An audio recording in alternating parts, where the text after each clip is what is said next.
Alright, welcome to this video. The last video we talked about fundamental and derived quantities. We also looked into the derivations. We mentioned measurement, and in this video we are going to really discuss much about measurement. Alright, so measurement plays a very important role in physics, and you should take note that it can never be perfectly precise. Alright, we usually note the reading accuracy of the measuring instrument and specify the measurement only in the correct number of significant figures. Alright, that's a new term. The significant figures is actually related to accuracy of any instrument that we are actually making use of. Alright, we will see that in the next chapter, in the next slide. So in giving the result of any measurement, it is good practice to state the precision or estimated uncertainty in the measurement. For example, we can write the length of a tube that we measured. We can write it as 51.3 plus or minus 0.1 cm.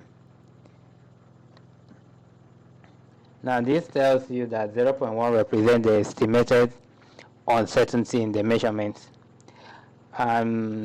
This means that the length of that tube is probably between 51. It's probably between the length of the tube is probably between 51.2 and 51.4. Okay, since you are actually adding or subtracting this number here, 0.1 cm. The number, now let's actually look at what we mean by significant figures. Okay,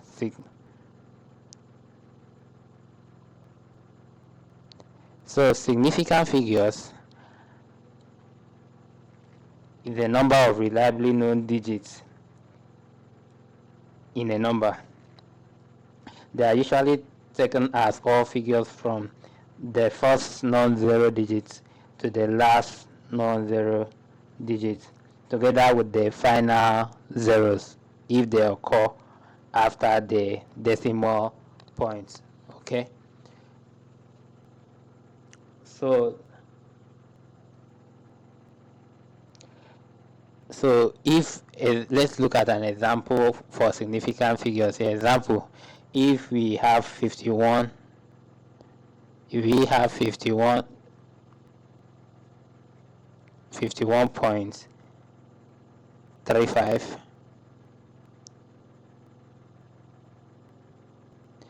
Okay, so how many significant figures are here? From the first non-zero digit, this is 1, 2, 3, 4. So we have 4 significant figures here. What if we have something like 51.30? Okay, so how many significant figures are here? Alright.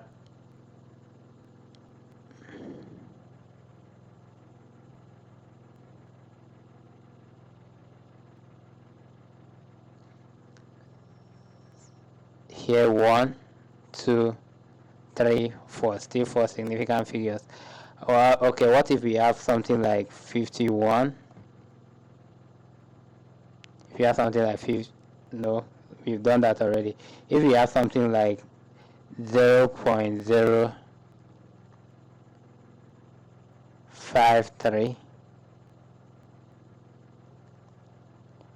cm, how many significant figures do you think we have here? Okay,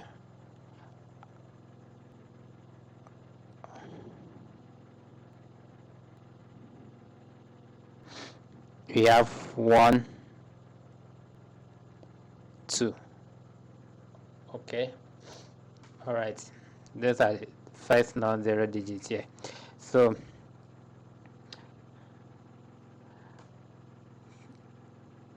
thus, if we made measurements of probably a length of wire, this is our wire, and we make measurements of this length, it will be better to write it, assuming we found it to be 51.3. It's better to write it as 51 point 51.3 cm instead of writing 51.30 cm. Okay, writing it as 51.30 cm implies that there is an uncertainty. This implies an uncertainty of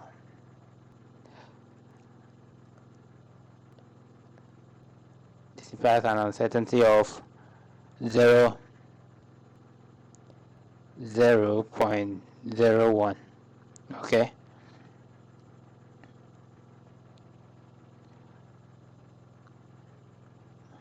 and obviously we are dealing with cm.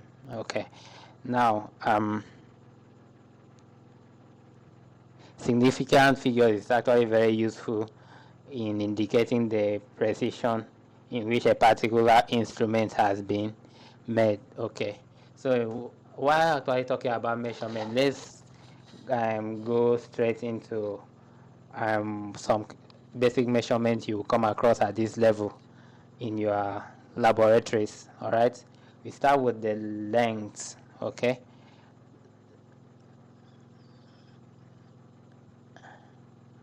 we start with the length. The length in the laboratory is actually measured with a meter rule, calipers, vernier calipers, and micrometer screw gauge. Okay, let's start with the meter rule. The meter rule, as you can see on this diagram, this is a meter rule. All right, it's graduated in centimeter and millimeters. The smallest graduation of the meter rule is 1 millimeter. Okay, and converting this to cm is 0.1 cm. Okay, and this is its reading accuracy.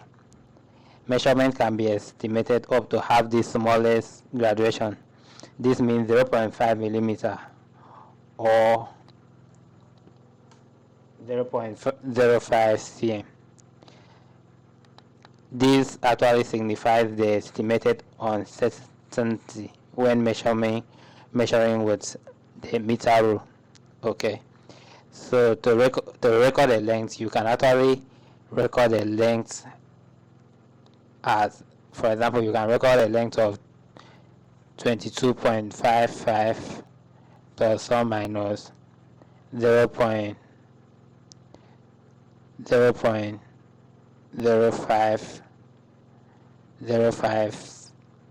cm.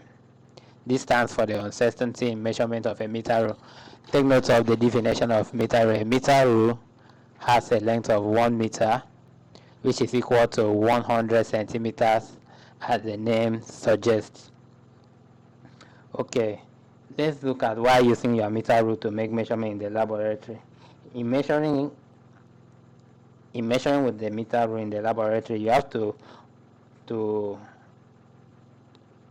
take note of certain precaution to avoid error due to parallax. Okay, now this error often occur when instead of looking vertically downwards on the meter rule, this is your eye. Okay, so instead of looking vertically downwards on the meter rule, you are looking slantily like this or like this. So to avoid parallax error, look vertically downwards. All right, that's the basic precautions that you should avoid. All right, but what if we are interested in measuring large distances? All right, large distance. If you are measuring large distance, we make use of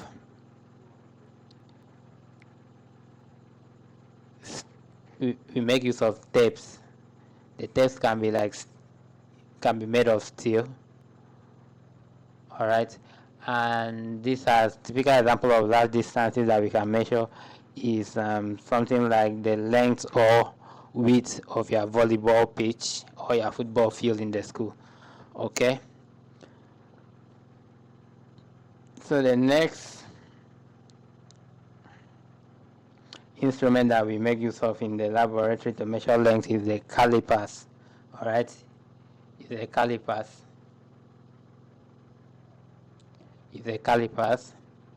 So what are calipers?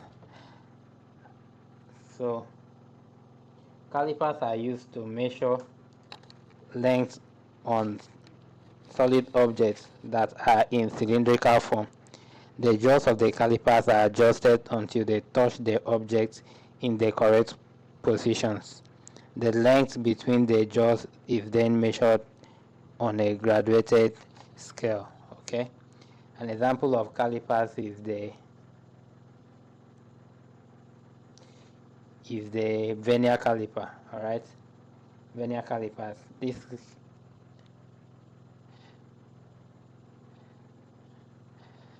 The vernier caliper. Okay, this can actually measure length accurately than the meter rule. To measure small lengths to the nearest 0.1 millimeter, example the thickness of a meter rule. Example, you are interested to know the thickness of your meter rule, or the internal and external diameter of a tube. Where is that meter rule? All right, this. Oh gosh, where am I heading to? Okay, this is your meter rule. Assuming you are interested to know how thick this meter rule is from here, this gives the thickness. So you are interested to know how thick it is. The best way to measure is the best instrument to use is the vernier caliper. The internal diameter of a tube is also another example. Assuming you are interested in measuring the diameter the diameter of this tube here, this graduated cylinder here, the internal diameter is a caliper. A caliper will be very handy there. So this device gives a much more accurate determination of these kinds of lengths. The instrument has two jaws, as you can see on the diagram. All right, it has two jaws. This is the jaws for measuring the outer diameter. For instance, you wanted to measure your thickness of your ruler, you fix it up here, you fix the ruler here, and there you go. You adjust it and take readings from the vernier scale. This jaws is for measuring internal diameter of something like a tube. Okay, and this is the main scale, this is the screw clamp, and this is the stem for measuring depth. Okay, the stem that you use in measuring depth. It's a very useful tool. The main scale is graduated in centimeter and millimeters. The vernier scale is constructed by dividing a 9 millimeter length into 10 equal intervals such that each vernier division has a length of 0.9 millimeter, 0.9 millimeter, or 0.09 centimeter. Okay, the difference in length between the vernier scale division and the main scale division is still 0.1 millimeter or 0.01 centimeter.